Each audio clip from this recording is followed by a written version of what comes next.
5 of the Trump Republican shutdown of the Department of Homeland Security. Why are we in this moment? It's because Republicans have decided that they would rather shut down FEMA, shut down TSA, and shut down the Coast Guard than get ICE under control. The American people know that ICE needs to be reined in. We believe that taxpayer dollars should be used to make your life more affordable, not to brutalize or kill American citizens in cold blood, like Renee Nicole Good or Alex Preddy, or to violently target law-abiding immigrant families, which we know is taking place all across America. The American people are horrified at what they have seen. But instead of fixing the problem, which Democrats have given our Republican colleagues an opportunity to do, they've shut down crucial parts of the Department of Homeland Security. It is our view that immigration enforcement in this country should be fair, it should be just, and it should be humane. That's not what's happening right now in the United States of America. And that's why ICE needs to be reformed in a dramatic, bold, meaningful, and transformational manner. And if that doesn't happen, the DHS funding bill will not move forward. Questions? You met with Maryland State delegation earlier today. Is there any outcome on redistricting? Has the Senate president changed his mind on potentially allowing a vote, and would it be possible to do that before Tuesday's primary filing deadline? I had a wonderful meeting with Governor Wes Moore, with Speaker Pena Melnick, and with the Democrats in the Maryland House of Delegates to thank them for their leadership and for their courage in advancing a competitive congressional map. I also had the opportunity to sit with Senate President Ferguson. He articulated his perspective. I articulated our perspective. And it's our view, and I believe this is the view that has been clearly and decisively shared by Governor Wes Moore, that the best course of action at this moment is to allow an up or down vote in the Maryland State Senate so that we have an opportunity to move forward in a transparent way and see where things will land. Did Ferguson agree to that? It's my understanding that he's going to have a conversation with his members, and we'll see what happens from there.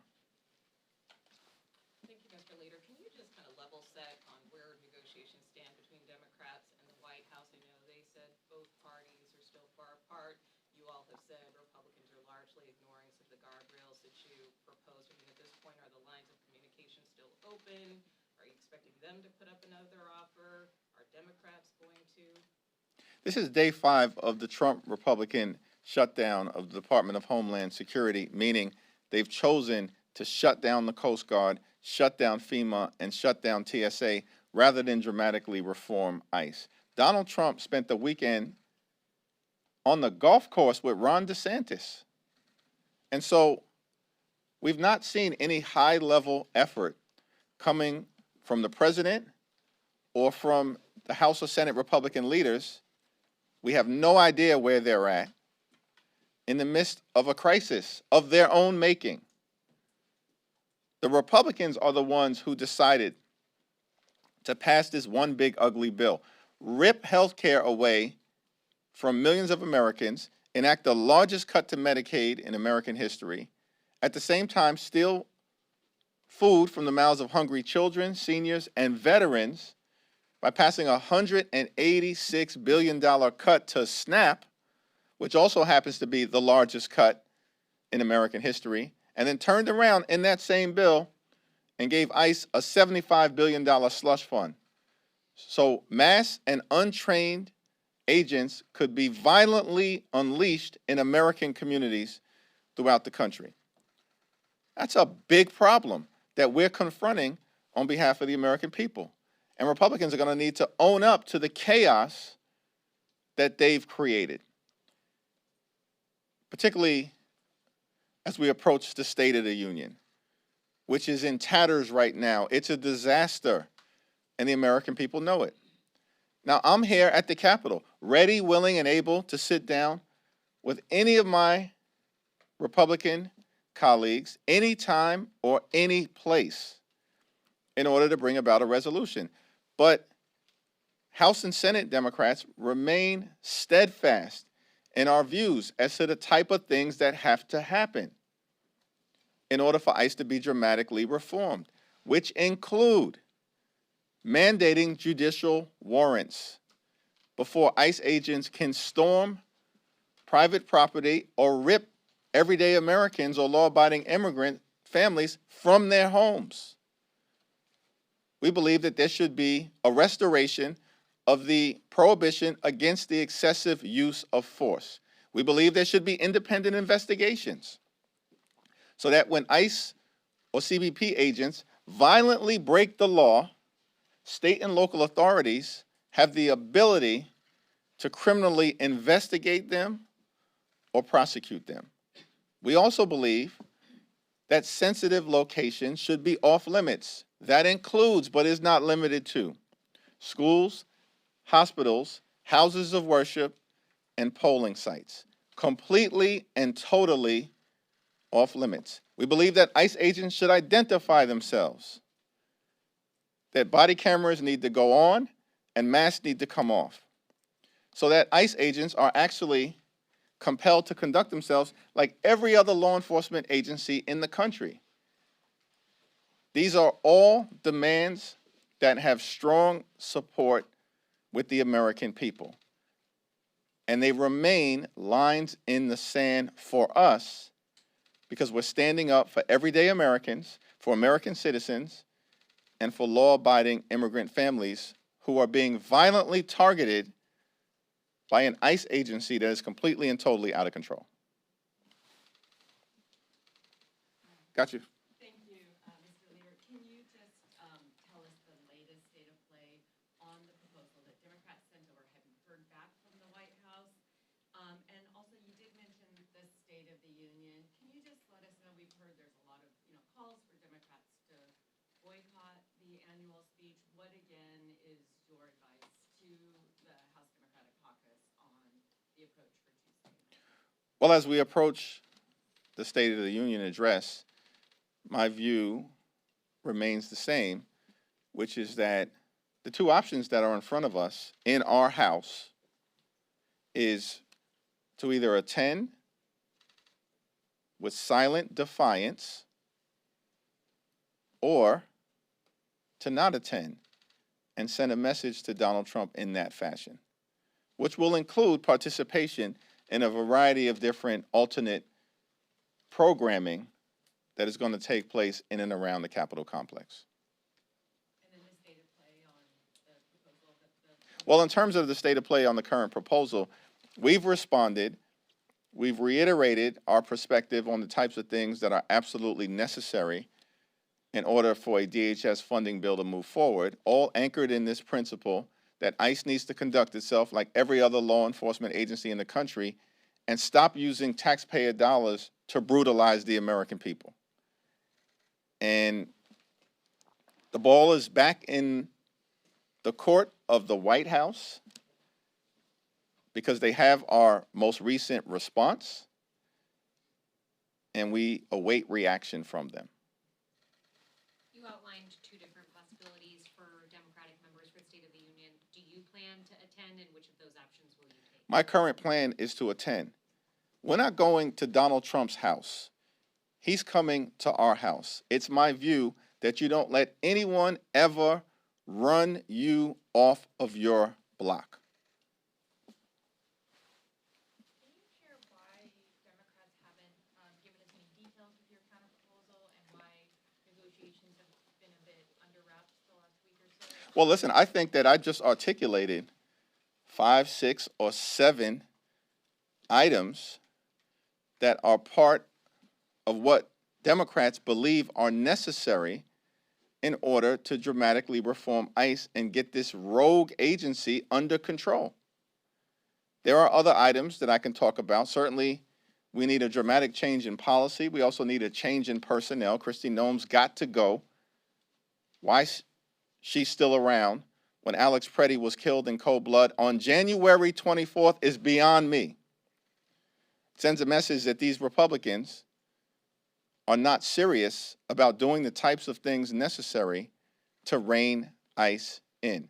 We believe there should be a prohibition against racial profiling, ethnic profiling, and language profiling. That's not the American way.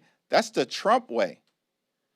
And we don't think that should be allowed in the United States of America. So we're going to continue to forcefully make our case to the public, as well as to our colleagues on the other side of the aisle, in terms of what is necessary to end the violence, end the brutality, end the assault funded by taxpayer dollars on American citizens and law-abiding immigrant families.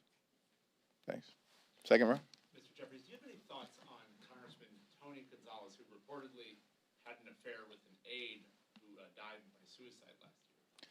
I'm unfamiliar with the details of that situation, so I have no further comment. Quickly on affordability, there's a deadline tomorrow for the Treasury Department to define what institutional investors are in the order banning them from buying up single-family homes. Do you have any thoughts on what you think that should look like, or any other ideas how to make housing more affordable, more available in America? Yeah, housing costs in the United States of America are completely and totally out of control, and Republicans have made this situation worse, in part by their inaction. These extremists spent all of 2024 promising to lower the high cost of living. In fact, Donald Trump said it would happen on day one. And the real state of the economy right now is that housing costs haven't gone down, they've gone up. And Donald Trump has done nothing about it. We have to legislate in this space. Yet, the Republican priority has been anchored around ripping health care away from the American people, as opposed to actually trying to make life more affordable in housing, in health care, in child care, in terms of utility bills, and of course as it relates to groceries and goods, where because of Donald Trump's reckless tariffs, the Trump tariffs, the price of groceries and goods in the United States of America is going up, and the Trump tariffs are causing everyday Americans to pay thousands of dollars more in additional expenses per year. We all understand that in order to get housing costs under control here in this country, we need to build more housing that is affordable to working class Americans, middle class Americans, and everyday Americans. Because right now, the demand for housing that is affordable to everyday Americans is here, and it greatly exceeds the supply. And so we have to bring that into balance. And we said from day one of this presidency that we will work with any one of our colleagues on the other side of the aisle if they're actually committed to driving down housing costs or costs for everyday Americans. But they decided to take a my way or the highway approach to jam this one big ugly bill down the throats of the American people. And that's why the American people now, across the board, understand Republican policies have failed. They failed on the economy. They failed on lowering costs. They failed on housing costs. They failed on health care. They're failing on immigration enforcement. They are a complete and total failure. It's one of the reasons why they're losing elections all across the United States of America and why they're trying to gerrymander the national congressional map, which we have forcefully pushed back against and will not allow to happen. Congresswoman Valerie Foushee is facing a primary challenge from Nita Alam. She's backed by Bernie Sanders. Can you comment on that primary, which is coming up in just a couple weeks in North Carolina? I strongly support the Congresswoman, as is the case with the Congressional Black Caucus and many of her colleagues that have served with Val for the last several years. She's a tremendous member of Congress, very thoughtful, very studious, very serious, and very forceful in advocating on behalf of her constituents and pushing back against Donald Trump's extremism. For us in the House, primaries are a way of life. That's just the reality. You know, the framers decided that the House would be the institution that is closest to the American people, to reflect the hopes, the dreams, the aspirations, the fears, the concerns, the anxieties, the life experiences, and in the words of the framers, the passions of the people. And one of the ways in which they effectuated that dynamic is to give the House a 2-year term. And so every 2 years, we have to go back to the people to make an argument to persuade them to renew our 2-year employment contract. That's just a way of life. It must be nice to have a 6-year term. But we don't have that luxury. And so that's going to mean, in many districts across the country, that there will be active primaries. And we embrace that as a reality of what the House is supposed to represent. But at the same period of time, I stand behind every single one of my Democratic colleagues, from the most progressive, Representative Ocasio-Cortez, to the more centrist ones like Tom Suozzi, and everybody in between. I stand behind all of them. I'm going to do everything I can to make sure that they're all reelected.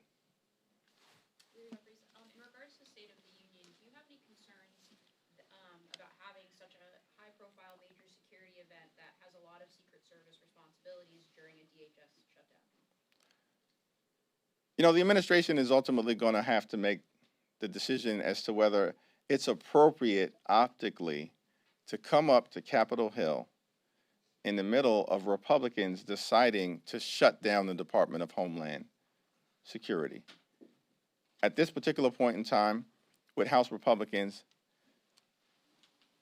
barely in the majority and narrowly holding on with great desperation, the invitation to a State of the Union address, of course, is extended by Speaker Mike Johnson.